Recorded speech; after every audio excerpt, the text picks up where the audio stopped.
Hey everybody, Eric Mitchell with Gold Star, and I'm here today with Tammy Ebright. We're going to cover. So, Tammy, give us a soundbite. What is it? If somebody's watching this video today, what are we going to cover?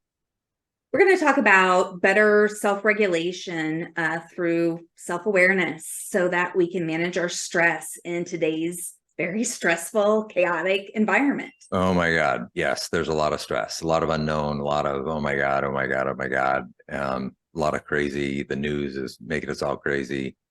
Jobs are making us crazy. Cost of living is making us crazy. Inflation is making us crazy. Conflicted information is making us crazy. And so you're telling me you've got some sort of system that helps people not only manage it, but thrive in it. Yes. Oh Yes. my God, today is exciting. Okay, so let's start. Where do you want to lead us? Well, as we all know, things have changed a lot in our society, especially the last several years. We are at the cusp of a change in the energy. We've been in this cross of planning for 400 years, and we're moving into what's called the cross of the sleeping phoenix, which is all about individualism. And for the sleeping phoenix, we're seeing, in my opinion, in society right now, is people are starting to really wake up, and then they're burning things down so that they can rebuild something more sustainable to where we're going, not to where we've been. So with that, we have to be more adaptable.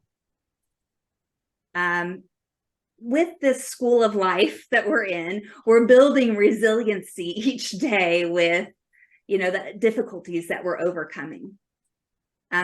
Many people are barely holding on right now, and the stress and challenges of the pandemic really brought that in forefront to us. Wouldn't you agree, Eric? Oh my God. Yeah. I've never I every day it seems we all become more and more separate. Like Yes. we're becoming less connected, not more connected. The more we try and connect through social media, electronics, the less connected we feel. And Yeah, it's almost like a sickness. exactly. You totally took my slide right there and clarified it. We're more disconnected with ever with our smartphones, and we really need to learn to really tune back into the people that are surrounding us. And so, how do you make stress work for you in today's environment? Part of it is, figuring out first, are you paralyzed by stress, or does it invigorate you? So I think that I've been in both sides of this at different times in my life. I think for a big part of my journey, I have been invigorated by it. And then there's been times that I've been paralyzed by the stress when you have too many stressful events that are happening at once. So this study was done in 2019, before the pandemic. So I think that's pretty interesting that 83% of our workers are stressed at work pre-pandemic. What do you think those numbers would be like today? Yeah, yeah, higher. Higher. So what happens when you get stressed? Our amygdala gets hijacked. And so low emotion, our brain is very calm. But with high emotion, which can be joy, surprise, sadness, fear, any of that, it lights up, and we don't make as good decisions when our brain is lit up as we do when it's in that calm, relaxed state. And so what are some stressors that happen in your day-to-day life, Eric? Oh man, that is a long list. I mean, the stress that comes into my life is I struggle with not adopting others stress. And so when people are calling me saying, oh, oh my God, Eric, right? I struggle with sometimes I absorb other people's stress instead of and it's hard for me anyway to put up a shield, right, to keep the stress away without also disconnecting from the person, which is also no good. You don't want to come across as being cold or unfeeling, but you also Right. don't want to absorb everybody else's stress around you. And especially if your family is feeling stress and your coworkers are feeling stress and you're surrounded by stress, it's really hard not to absorb that without also coming across as a bad person. Right. And think about like the other people in your life, they're stressed too. Like, people watching this, they're referral partners. When the referral partner is also stressed and then you're feeling that, then how can that impact that relationship? And so these are some of the things that happened in response when our bodies are feeling stressed and triggered. And so I would want to ask, you've got to regularly check in with yourself. Am I clear?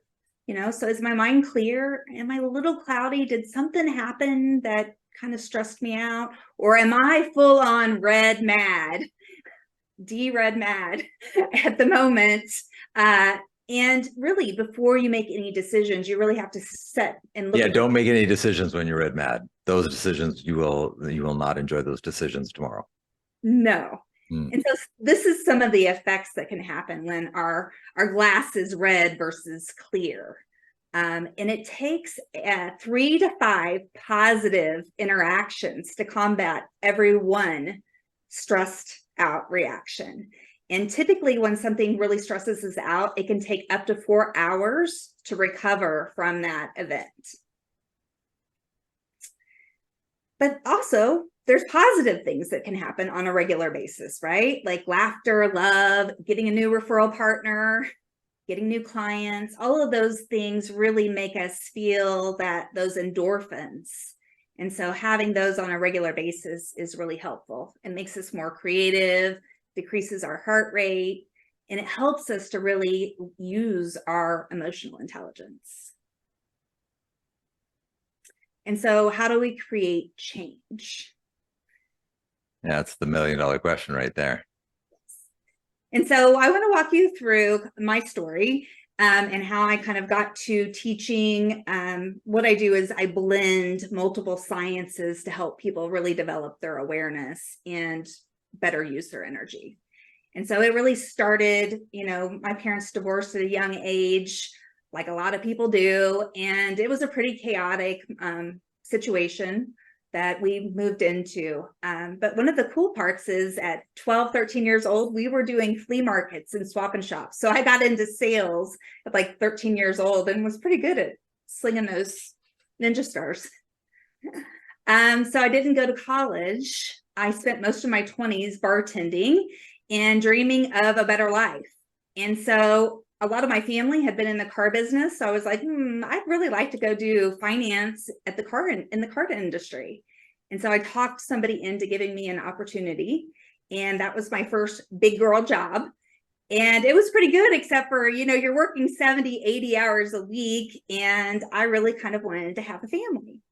And so at 30, I had my son and got married. And I got recruited to start a company, closing document provider called Ebright Documents. And so I did closing documents for a mortgage company.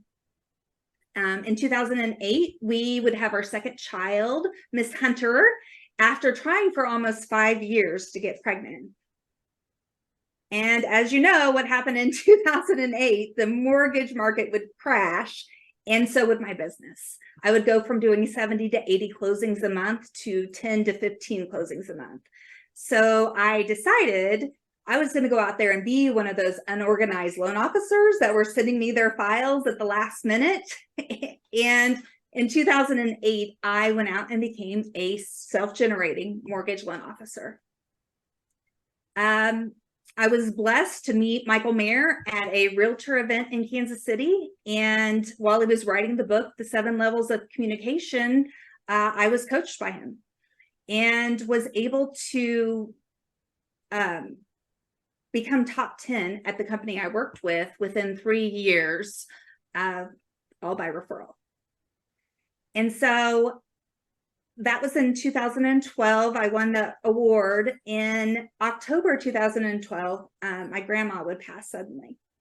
And on the way to her funeral, my husband would say, hey, if anything ever happened to me, I would want you to go on and be happy. And I said, if anything ever happens to me, you better mourn me forever.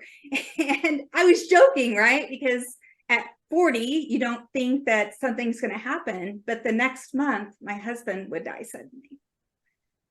I would be pretty lost and probably a little self-destructive after David died. And in 2014, I leaned into a widow organization and I started CMR sales training.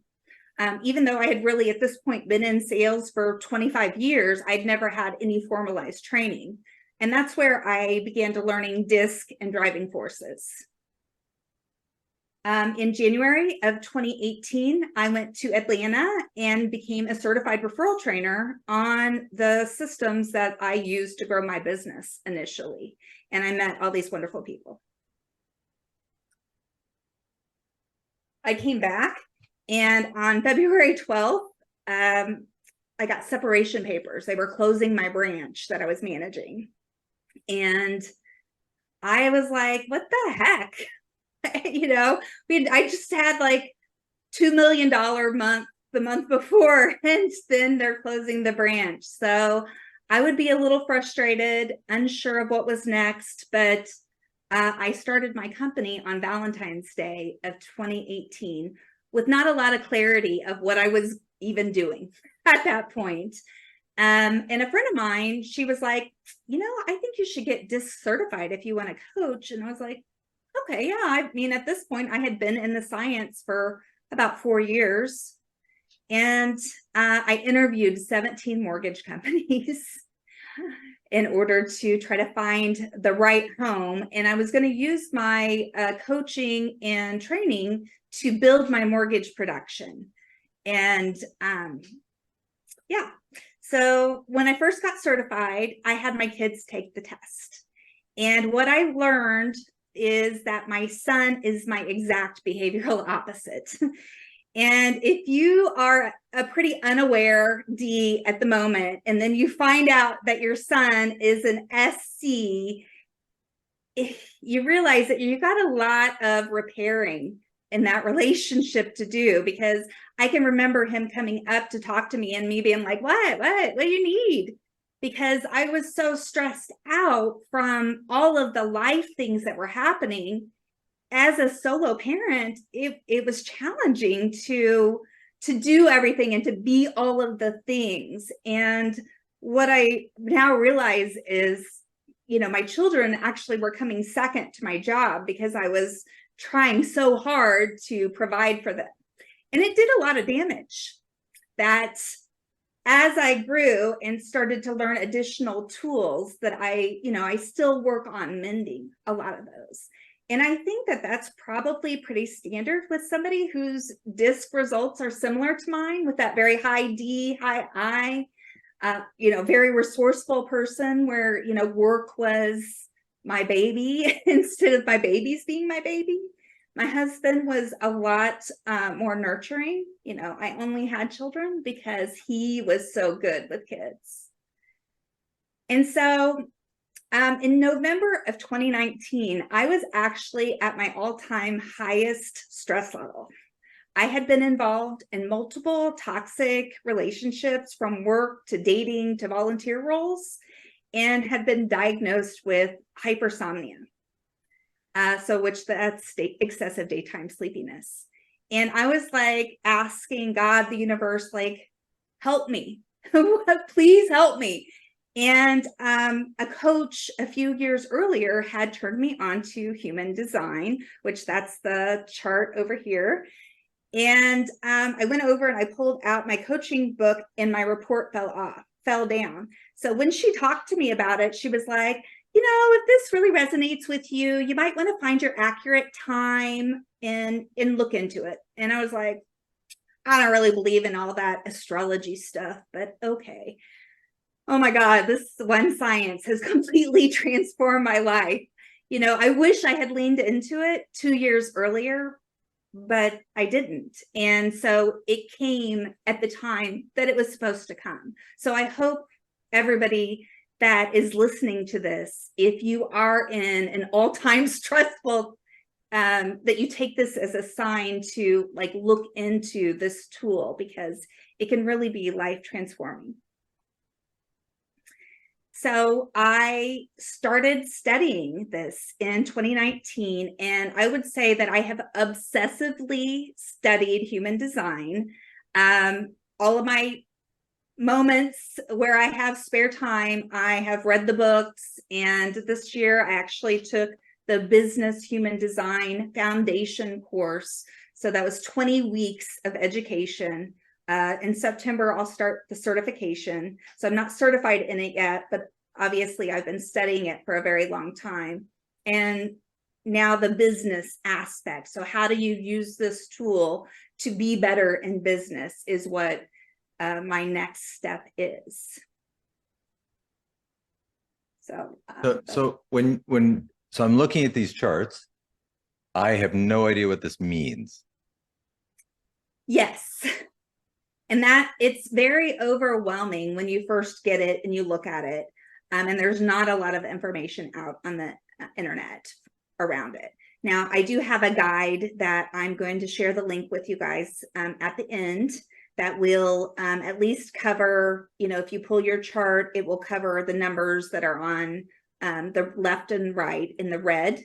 It's a big part of like who we are those numbers. But so I see 2 red, 1 yellow, 3 brown. I see a red outlined one at the bottom. I see a green and a yellow outlined at the top. Right. So it's 3. So 9. It looks like there's 9 points. Yeah. So there's 9 centers. Where you have a consistent. There's 9 centers. So everybody has 9 centers. The ones that are colored in are considered defined, and you have consistent access to the energy of that center. The ones that are white are undefined or open. So if you'll notice on mine and my son, so Dakota and Tammy, the green at the top, that makes us very open-minded. So it gives you an additional layer of wisdom. Eventually it becomes wisdom, but it also can be a great shadow for us. Anywhere that the white is, we're taking in the information from the people in our environment, and we're either amplifying that or we're distorting it. So if we start at the top, that's the head. So that's about inspiration.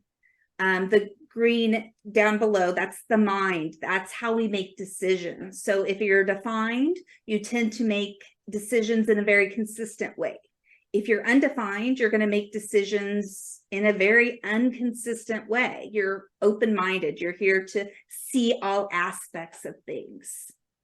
The brown in the middle, that's the throat. That's about communication and action or manifestation.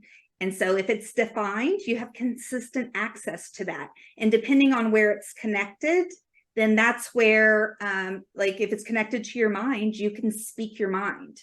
For me, it's connected to my spleen, which is the brown down at the left.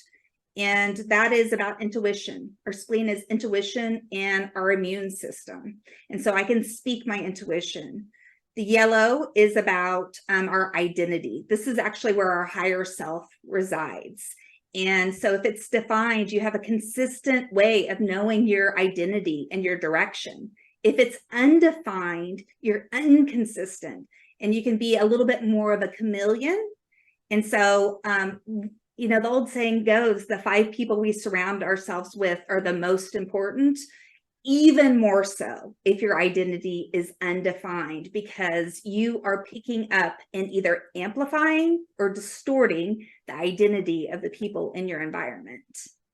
And then down below that, it's also connected to my sacral. So the sacral is about our life force. This is where sexuality and our energy is. And so this is actually a motor. And so if it's connected to your throat, like mine is, that is the channel of charisma. And it is what makes me a manifesting generator. And I think when I pulled your chart, you are also a manifesting generator. And we are multifaceted beings that are here to respond to life and not really force things in our life, respond. And then at the bottom, that's the root. The root is where our drive and our ambition is. And so if it's defined, again, consistency. Undefined, we're amplifying the stress or the pressure of the people in our environment. So if it's undefined, we tend to be able to do the work of 3 people when we're pulling that pressure, but sometimes that can lead to burnout if we're taking on and we're amplifying the stress of everybody and not doing the things that we're supposed to be responding to in life. We're people pleasing sometimes. At the right side, the brown triangle, that is where our emotional intelligence lies in our human design chart. And 50% of the population is defined and 50% are undefined. And those that are defined ride emotional waves. And that is the chart next. So I'll talk a little bit more about that in just a minute. But those that are undefined, they are feeling the emotions of other people in their environment, and they're either amplifying it. And so if they're in a happy mood, they're making it better. Or if they're in a bad mood, they could be making it worse without even knowing that they're doing it. So the wisdom that comes from this is learning to be a screen, not a sponge. You can't take on other people's emotions. You have to be able to let it flow, feel it, but let people have their emotions. That is the one thing that I am noticing the most when I talk to people about their human design, is a lot of people are just shutting down their emotions. They're feeling like emotions are bad, but emotions are not bad. And people that have it defined, they need the opportunity to ride their emotional wave, because that's how they're going to make decisions. And if somebody's always trying to fix it for them, they're not going to be able to follow their full process. And then that other triangle where my son has it defined, the pink one, and my daughter and I have it undefined. This is our willpower. And this is where we might feel that we have to prove our worth to other people. Now, if it's defined, the people are here to be willful, to be competitive, and that I am, and those kind of statements are correct for them.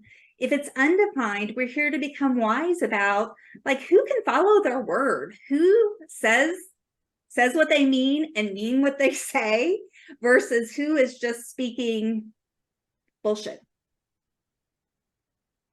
Fascinating. Okay. And so you're going to have a link at the end to help people do some research. Yes, I will. Wonderful. And so this is kind of cloudy because it's just a picture inside the book, but this is what the different emotional waves look like. And so Energy. It's energy. And we're all emitting energy. Yeah. And so the people that have it defined are actually putting the wave out, and the people that are undefined are picking that wave, and they're either amplifying it or distorting it.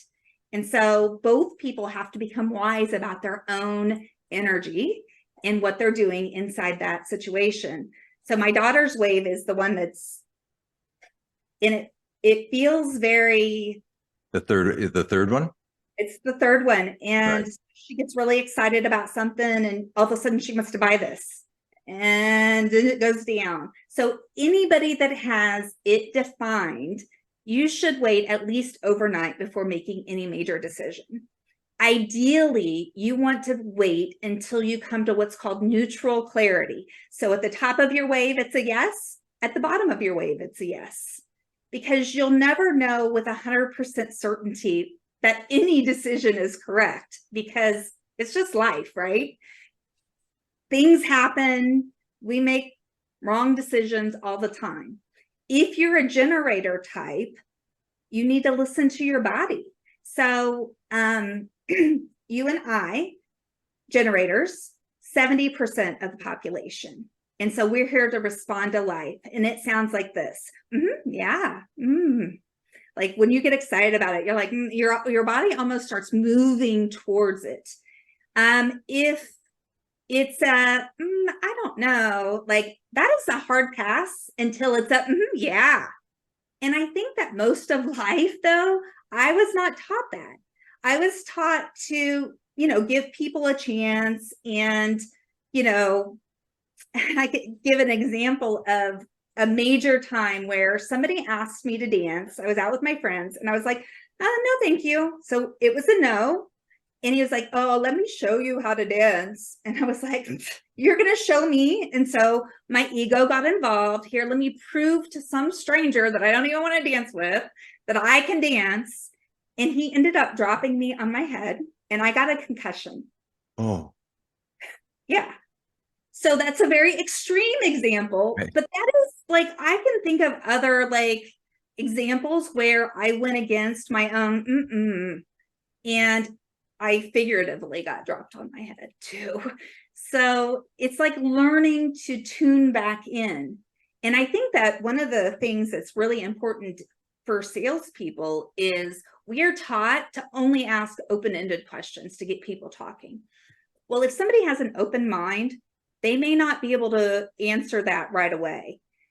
Getting people to connect to their sacral, 70% of the population needs yes or no questions too. So putting in your sales presentation some yes or no's. Being flexible too. Yeah, so that you can get them to connect to their own body. Because also, if you're hearing them say, you know that they're a generator. So I began consciously responding to life after this really resonated with me. And I finally took some time to really heal and focus on my family. So I thought I would go through a little bit of the 5 different types and share with you. Everybody just did a quick transition there. Sorry, I had a little malfunction. So we're back. Tammy, look forward to seeing this. So we've got 5 different categories. Yeah, so there's 5 different energy types, essentially, human design types. And so the manifester is really a visionary with lots of ideas and energy to speak it into existence. So the manifester is only about 10% of the population, and they're the only energy type that is really there to just do it. Like they can think it and they can just go out there and do it.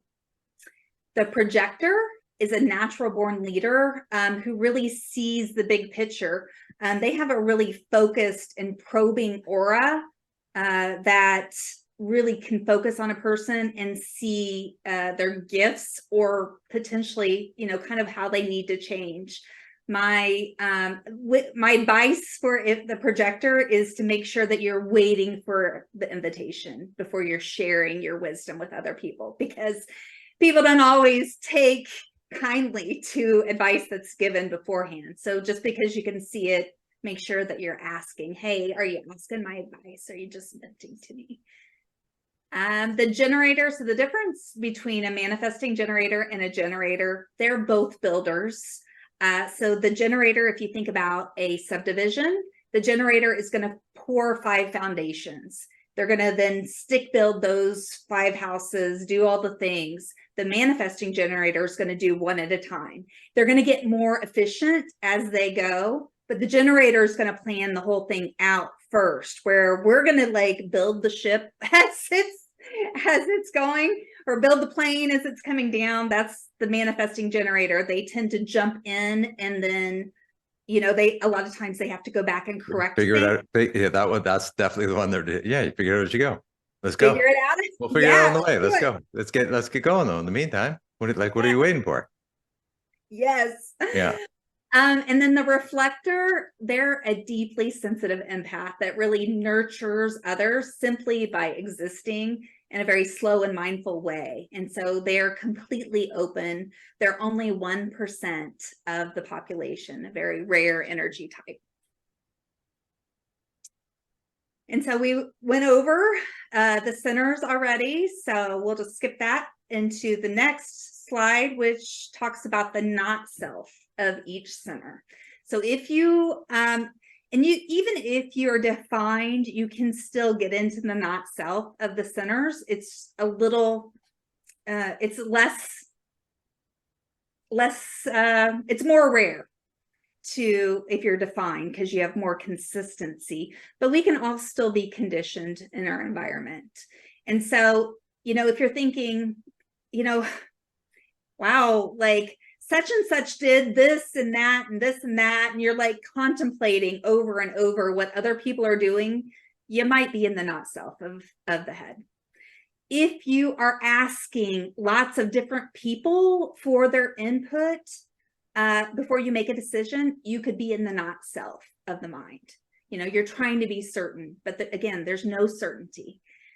The throat, if you're thinking, do I have to say this a particular way, instead of just talking to other people with kindness and compassion, then you might be in the not self. So the way you're describing it, it feels like to me that people might be in the not self based on stress. Mm-hmm. So if you're in a stressful environment at home, at work, something's causing extreme stress, it's forcing you to be something that is not your normal, comfortable, confident, who you actually are. And so you're trying to bend into a situation to try and reduce the stress, but it's not really who you are. Yes. And it can be conditioning. Like it could still be from our childhood. So for example, my daughter has an undefined throat. And so when you have an undefined throat and you're around the aura of somebody with a defined throat, you feel this pressure to speak. And so I might be talking to her and she's interrupting me. And that is frustrating. That is the not self, trying to be seen, trying to be heard, instead of just like waiting until somebody finishes their story before interrupting. So that is a lot of times what you'll see. I was at a networking event a couple of weeks ago, and a friend of mine that has an undefined throat, was walking up in networking events when people were having conversations and butting in and starting to speak when people are already in the middle of a conversation. That is kind of rude. Like, you do not walk up and comment on a woman's clothing while she is telling a story and interrupt her. That's not okay. In the G Center, like, people can be thinking, am I going the right direction? When am I going to find the love of my life? So that is the not self of our identity center. What do I have to prove? Like, I need to prove to you that I am valuable. So I'm going to overwork, or I'm going to undercharge. Things like that happen with the will center that's undefined, or when we're in the not self of it. And then with the emotional solar plex, like, sometimes does the truth have to hurt? When you're amplifying or distorting somebody else's emotions, do you have to do it in a painful way, or can you be kind and compassionate? So any of these things we can all do and be reactive. But when we feel that pressure, it's about self-control. It's about awareness of our own energy. And sometimes it's about space, like getting out of the aura of the person that you're feeling like pressure to say things, or, pressure to be emotionally reactive. Going to the bathroom, washing your hands, shaking off the energy. All of these things are really good to help us get back into our own body. Like, are they really trying to upset us, or are they really in their own emotional wave right now, and they need our compassion instead of our amplification? The root, where am I rushing off to? My daughter's root is defined. That girl could have me running rapid all the time because she has 3 motors defined. There's 4 motors. She's got 3 out of 4 defined. I have 1. She can run circles around me. And I have a lot of energy, but, so am I rushing? Is this for me, or am I always doing this for her? Because it does lead to burnout whenever we're doing too much too often. In this spleen, can I let this go? A lot of people with the undefined spleen the not self can hold on to things for longer than they should. And then with the solar plex, have I done enough yet? What I see in the non-energy types, like the projectors, manifestors, reflectors on occasion, is they are always up, moving, going, trying, and doing all these things, but they're actually designed to work and then have a little bit of a rest. Work, have a little bit of a rest, because they don't have the energy that we have as generators. They're picking it up and they're amplifying it. So learning to better manage your energy helps with your health, and it helps with your relationships overall. Got it. Okay. I'm looking forward to the link. Yeah. So that has been a lot of information for one day. So can we give everybody your contact information? So if somebody has a question for you, Yes. how would they reach you? What's your website? How do they get more information? Got unleashyouramazing.com. Oh, it's such a good domain. And these certifications, what is the TDFC or TDC? What are these designations? Okay, so I am certified in DISC, driving forces, emotional intelligence, and acumen. I'm actually what's called HD certified, so I can blend 4 sciences to help people to really understand themselves. Brilliant. And then I bring in the human design, which is separate from that, to really look at it, people at an energetic level as well. And I've been doing DISC testing for probably at least 20 plus years, and it's just not wrong. I used to argue with it. Like in the beginning, I would say, no, I met the person. DISC is wrong. I'm right. Like, either, it's okay. And then I made a couple of bad hires, right? Because the DISC test was saying no, and I'm saying no, they were great. And then sure enough, 90 days later, oops, no, DISC was right. They blended into what I wanted to see, not what was actually going on. And so I've now learned, just DISC test. It just is what it is. Trust the profile. DISC knows. And, yes. 20 years of it. When you bring in DISC and motivators too, especially. Yeah, for sure. It's like in sales, right? If you have a low money motivator, right? Low, you're not going to do the activity.